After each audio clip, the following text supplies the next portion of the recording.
Welcome to the in-step coverage of Omnath, Locus of the Roil. Hope you're excited to talk about Omnath. Really excited about this deck type because Omnath, Mono Green Omnath, was my very first commander that I ever built when I got into Commander. So the fact that I'm doing a deck tech on Timur Omnath has a very special place in my heart. But before we jump into the video, let's kind of talk about the lore of Omnath. If you're sitting there wondering how Omnath went from green to red green to Timur, adding blue, he's been living in a van down by the river. So that's how you gain access to blue powers and magic. You have to live in a van down by the river. So yeah, you can tell your magic friends that story and they'll be impressed that you know the backstory of Omnath.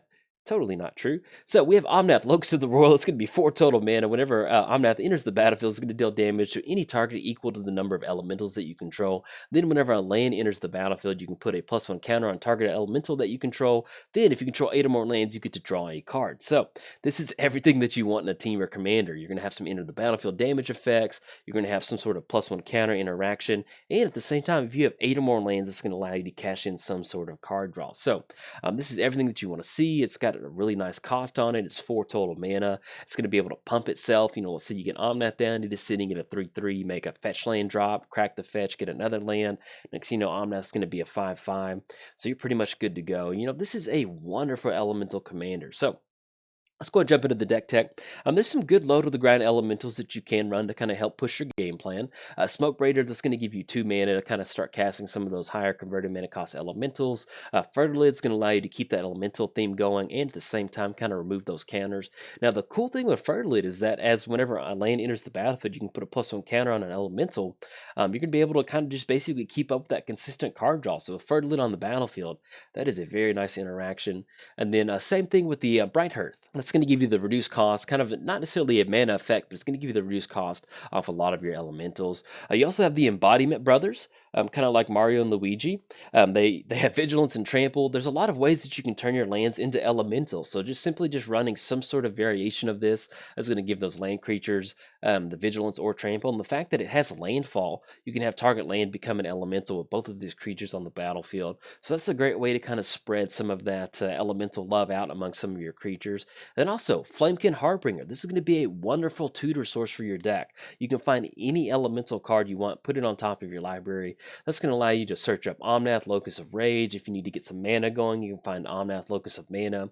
Whatever that may be, Flamekin for 1 red mana is going to give you that elemental count and at the same time, grab whatever sort of elemental you may need. Now, with Wilderness Elemental, you're going to run some sort of trample option on your elemental because you can get a ton of counters as the game progresses. So, with Wilderness Elemental, it has tramples equal to the number of non-basic lands your opponents control. Probably going to be running a lot. This is going to be a very high power and low toughness, but with this trample effect, you just want to push it in with as much damage as possible. So with Wilderness, it's definitely going to make that possible. And the same thing with Incandescent Soulstoke. This is going to give you a nice tribal effect for a lot of your elementals. You do have that activated ability of putting an elemental on the battlefield, so depending on what you want to go for, you know, it is entirely possible that with Soulstoke, you can throw down Angry Omnath, go for a Fertilid activation, get a land on the battlefield, play your land for the turn, if you have a few other land drops. So there's ways that you can utilize Soulstoke, but it's probably not something you want to be doing a lot of because with a lot of these elementals, you want them on the battlefield and you want them to stick around. But there is some explosive turns you can have with Soulstoke, so it is nice kind of running it in there. And of course, from the brand new M20 set, we have Creeping Trailblazer. It's going to give our elementals +2, +0, +1, +0. And then for that 4-mana activation, it's going to give Creeping Trailblazer +1/+1 for each elemental that you control. So if you can somehow give this card trample, you're definitely good to go. That's going to be a great mana sink late game to kind of swing in and deal some damage. And then Thicket Crasher. There you go. Great way to give your elementals trample. It has trample, and then other elementals you control have trample. So that's going to make sure that if you're running Crater Hoof, if you're running In-Race Forerunners, it's going to make it to where a lot of your creatures are going to be able to deal a ton of damage really quickly. Now, outside of the actual low converted mana cost elementals, there's also kind of the Evoke elemental package that you can go for. Muldrifter, Chewer, and Aether Snipe. These are all elementals. Now, here's the downside with Evoke is that if you're evoking them, they're pretty much going to be leaving the battlefield pretty quick. So they're not going to give you that elemental count. But if you care about having elementals, if you want to hard cast Muldrifter for 5 to draw 2 cards, these are still elementals, and you have the option of getting it out there with the Evoke option just a little bit cheaper. And since this is a Temur ramp deck, especially if you don't want to evoke some of these cards to get rid of that elemental count on the battlefield, odds are you're going to be able to cast some of these high converted mana costs and still get some sort of extra value once they enter the battlefield. Now, Spike Bells, it does have to leave the battlefield to get that 6 damage trigger, but like I mentioned, this is a ramp deck. You're probably going to have access to a lot of mana. Just simply being able to get that elemental count going and get some sort of tag along effect of entering the battlefield, that is a good thing to have. Now, onto the utility elementals, there's Forgotten Ancient. This is a wonderful card for the deck. Whenever a player casts a spell, put a +1 counter on it. Then at the beginning of your upkeep, you can move those counters around to whatever sort of creature you need to go for. If you get this down in a multiplayer game, there's going to be a ton of counters that go on this card, and you can spread that around to a lot of your creatures. So you can kind of diversify your power and toughness, give them a lot of counters onto your trample creature, maybe one-shot somebody. Whatever sort of board state you have developed, Forgotten Ancient is going to make sure you can get a lot of those counters going. Same thing with Bane of Progress. This is going to be a wonderful effect, especially if you're just running a lot of ramp spells and not necessarily a lot of mana rocks. With Bane of Progress, it's going to be a huge tempo loss for your opponents and a huge tempo win for you.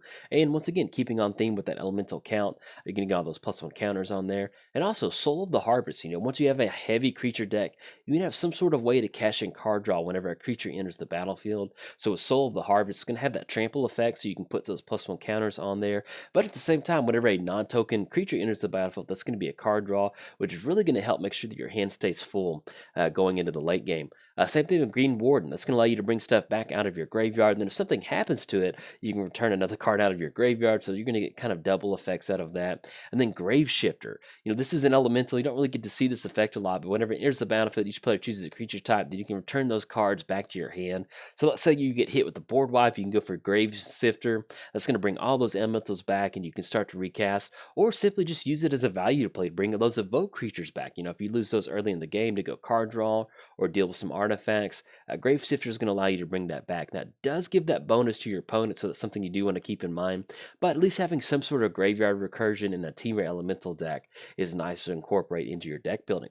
Now, outside of your good to support elementals or some of your lower converted mana cost elementals, you do want to run some sort of high impact elementals. We have Maelstrom Wanderer, Roil Elemental, and Animar.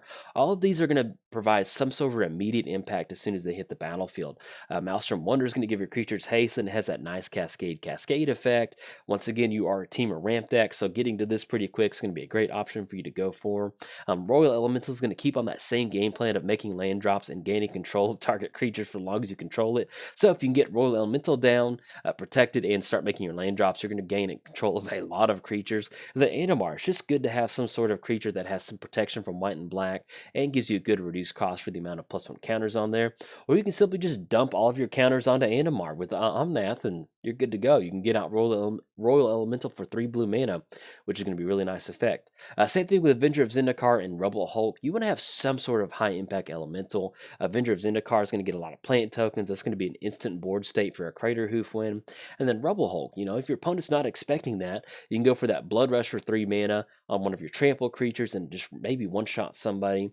But the fact that you can go for that XX for the number of lands that you control, or you can simply Blood Rush one of your creatures attacking your opponents, that is a good option to have. Now, one of the other things that you can do to kind of keep on that elemental game plan is running some sort of Awaken package. A lot of these spells are probably going to be pretty good in an elemental deck, being able to draw. There's a lot of different things you can do to draw 2 cards, but with Coastal Discovery, you can have that Awaken ability for 6 to turn into an elemental. A lot of these spells, the Awaken's not that great, but the fact that you just simply incorporate into your deck building, it's going to help you. Let's say it's late game, you have a ton of mana, you don't know what to do with it. It's always good to have some sort of mana sink in your deck building, and a lot of these Awaken spells help you get that elemental cost and at the same time give you some sort of normal added benefit. So Coastal Discovery is going to be card draw. Scatter to the Winds is going to be a great 3 mana counter spell, or once again at that point, it's going to be able to turn into elemental and part the Water Veil. Even if you don't use any of these cards for the Awaken cost, they're going to take the slot of some sort of normal card that you would have in there. So being able to have that added benefit or that bonus of needing to use that if you need to is definitely good to have. Same thing with Clutch of Currents and Rush of Ice. That's going to interact with your opponent's creatures. Once again, you just want to have that option to have an elemental if you need it into the late game. Now, since we are building a Temur deck that does care about getting to 8 lands, you can run some sort of land package. Tatyova, not an elemental, but you definitely want to run Tatyova in this deck because whenever land enters the battlefield, you get to draw card gain a life. So let's say we have Omnath on the battlefield, we have Tatyova, we get to that land drop, we're going to be drawing 2 cards per turn. So you really want to amplify that card draw, which is going to be really nice. Titania is going to allow us to return lands back out of our graveyard. This is 3-color deck, so there's probably going to be a lot of fetch lands in there. And then you still get those elemental tokens on the battlefield whenever land's put in the graveyard. So it's a great way to kind of build up those elementals. Same thing with Omnath Locus of Rage and Omnath Locus of Mana. You just want to incorporate some sort of added benefit with having these elementals and land interactions. So Omnath's going to give you those extra tokens on the battlefield as you make your land drops. And then Omnath Locus of Mana early game is going to allow you to bank up a ton of mana so we can get down Angry Omnath a little bit quicker than normal. Now, outside of the actual creatures that you can run in your deck, you can also run some sort of Timur Super Friends. There's a lot of planeswalkers that care about elementals. All of the Nissas in some form or fashion get you an elemental on the battlefield, whether it's through an activation or some sort of ultimate. You've got the Nissa, Simic Nissa, that's going to give you an elemental. Koth's going to give you that +1/+1, turn it into an elemental. You also have Chandra, which is going to be putting elemental tokens onto the battlefield. You have the other Chandra, which is going to create more elementals. You have the other Chandra, which is going to give your elementals +2/+0. But this is a perfectly fine deck for a Timur Super Friends deck. And of course, toss in something like the Chain Veil, and that's going to give you a couple activations. But once again, these are all things that are going to give you some sort of incremental value and get some elementals on the battlefield. That way, if you are trying to go for some really big damage with Omnath, this is going to be possible by getting down some combination of these creatures and turning a lot of your lands into elementals. Now, one of the fun ways you can take your deck that's going to be high impact, and I think it's probably the best way to take Omnath, is by running some sort of elemental token deck. There are a lot of good options for you to run tokens in your elemental deck, and I think this is one of the awesome ways to take it. So you have Temp with Vengeance, put X elemental creature tokens on the battlefield, then each opponent may put X amount on the battlefield. If they do, you get to put X more elementals. So this is a great way to where if you've been ramping this game, you can basically just tap a ton of mana, get a lot of those elementals on the battlefield, and go for a really nice Omnath, enter the battlefield damage effect.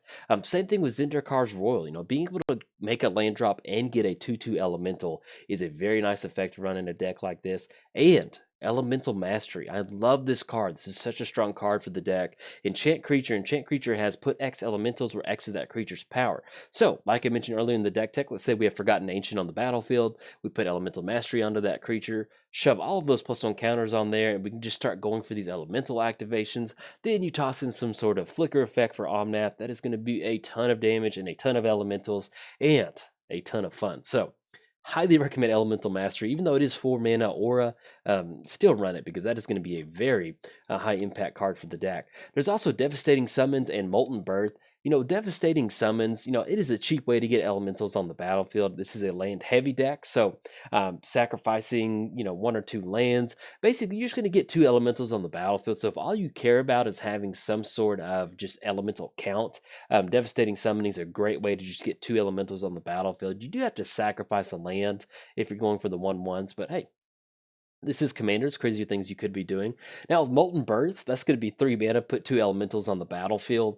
You get to flip a coin. I don't know. It's just nice to have a 50% chance of bringing those elementals back to your hand. If you get lucky, and there's been times where I've gotten like 5 mana crypt triggers in a row. So maybe you get lucky with a bunch of Molten Bolt triggers. I don't know. Maybe it's late game. You have a ton of mana and you get a lot. And your opponent's going to shake their head, and you're going to end up with a lot of elementals on the battlefield. There's also some really good creatures that enable elemental tokens. Master of Waves. You did see that we had Roil Elemental. That's going to be 3 Devotion to Blue, so that's going to be elemental tokens once they enter the battlefield. Young Pyromancer is a great option to get down early game. You can get this down on turn 2, go for your Cultivates, your Explosive Vegetation, really start to build up those elemental token army. Then it's going to be really great for Omnath to enter the battlefield. He's going to be so happy once he gets to deal that damage. And then with Summoner, this is also a really good option. With Summoner, you have to exile some of those tokens early game if you don't have the City's Blessing, but with Summoner, you can tap out, get a lot of those elementals on the battlefield.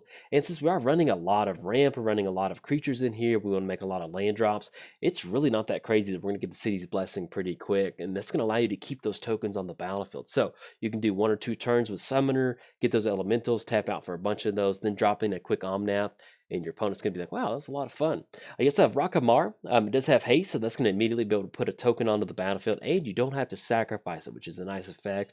And then Seasoned Pyromancer, into the battlefield, discard 2 cards. That's going to create a couple different elementals. So basically, you just want to kind of spread the wealth around and make sure that you can get some sort of elemental on the battlefield, whether it's Devotion from Master of Waves, or simply just generating value with Young Pyromancer.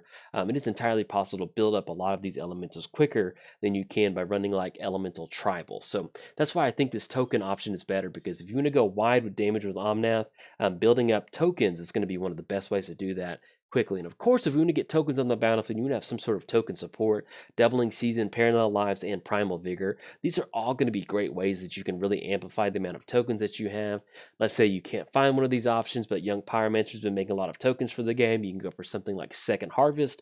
That's going to be a ton of amplifying effects for your tokens. And of course, something like Rite of Replication, just being able to make a token of copy of some of your elementals that are non-legendary. That's going to be a great thing to have. And once again, this is Timur ramp, so being able to go for a kicked Rite of Replication on one of your elementals, that's going to give you that enter the battlefield damage from Omnath that he desperately wants to get going.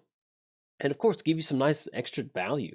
Let's say you go for the trample damage elemental. That's going to be a lot of damage you can deal out to your opponent. So that's definitely something you want to keep in mind.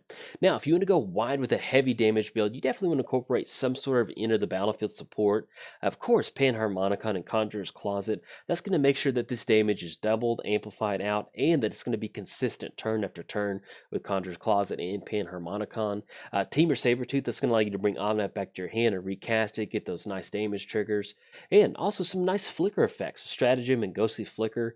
You can also use these as kind of protection in a way. So let's say your opponent goes for some sort of spot removal, you can flicker those creatures. That's going to be a great way for you to kind of stop that spot removal, and at the same time go for enter the battlefield damage, because I can't wait to build Omnath that way. I definitely want to go that and really deal some damage to our opponents. Now, outside of kind of the flicker effects or some sort of dealing that damage, you can also go for making a copy of Omnath. Now, that copy will die because of the legendary clause, but at that point, you've already got the enter the battlefield effect, and that's what you care about. So, Cackling Counterpart, Phantasmal Image, Sahili's Artistry, these are all great ways that you can make a copy of Omnath and get that enter the battlefield damage effect, because there may be some times where you need to get down Omnath early to cash in that card draw.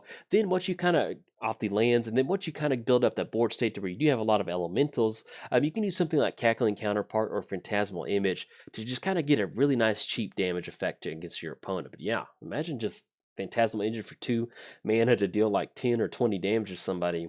That is some good magic. And of course, running something like Splinter Twin, that's going to keep the damage going turn after turn once you go for those activations. And I'm going to toss in a Deceiver Exarch in there to have some sort of way to kind of close the game out at instant speed. I typically don't run a lot of combos in my decks, but it's going to slot in perfectly. You can put Splinter Twin onto Omnath, make copies of any sort of good utility elemental, or you can just make a copy of Omnath. It's going to give you that nice damage. And with Deceiver, it's going to allow you to close the game out. If somebody at the table doesn't have spot removal for Deceiver, hey, that's perfectly fine. So don't be scared to run some sort of a win condition like Deceiver and Splinter Twin. And of course, like I mentioned throughout this entire video, this is a ramp deck, so you have access to ramp. That's going to be Cultivate, Explosive Vegetation, Kodama's Reach. You can have some sort of mana ramp, Soul Ring, Simic Signet, Gilded Lotus, Hedron Archive. You want to have some sort of ramp, because there's a lot of stuff that you want to do, and you have access to a ton of mana, especially once that card draw starts to flow. And speaking of card draw, since we are caring about ramping a lot, you want to have some sort of X draw spell. You want to be able to cash in a ton of card draw as quickly as possible. Pull from Tomorrow, Stroke of Genius. These are going to be great ways where you can tap out on your opponent's turn before your turn to draw a ton of cards. Even stuff like Brainstorm. You just want to have access to card advantage to make sure you can find whatever sort of answer that you need. Same thing with Expansion and Explosion. That's going to help you maybe copy one of your ramp spells early in the game, or you can simply just use that Explosion to deal damage, kind of keep on theme with the Omnath damage theme. Faithless Looting is going to be a great red option to have some cheap card draw. And of course, if we care about Omnath, you want to support that card draw, enter the battlefield effect with lands entering. Alhamaret's Archive is a great way to make sure you can kind of double up on a lot of that card draw as the game goes on. And it's just really nice to, you can turn 1 card draw, bonus card draw into 2 bonus card draw. That is a very nice effect. But that is going to bring us to the end step. Like I mentioned, there's different ways you can take Omnath. You can go Elemental Tribal. I really do think that Elemental Tokens is a great way to take this deck, because you can ramp a lot. You can go for a lot of card draw. And you can build up a really nice token board state and still kind of keep that same game plan of, swarming the board with a lot of creatures, tossing a couple Crater Hoosts to kind of close the game out, or simply just use Omnath, blinking Omnath to deal some damage. But I'll definitely be taking my deck in a token build. But like I mentioned in a lot of these videos, if there's something that you saw that I didn't cover, or there's something that you're going to be including in your deck, be sure to leave it in the comments below. That way people who come across this video can at least kind of see some of the things that you suggested down in the comments. And that is going to be it. And if you enjoyed the video, like and subscribe. Thanks. Bye.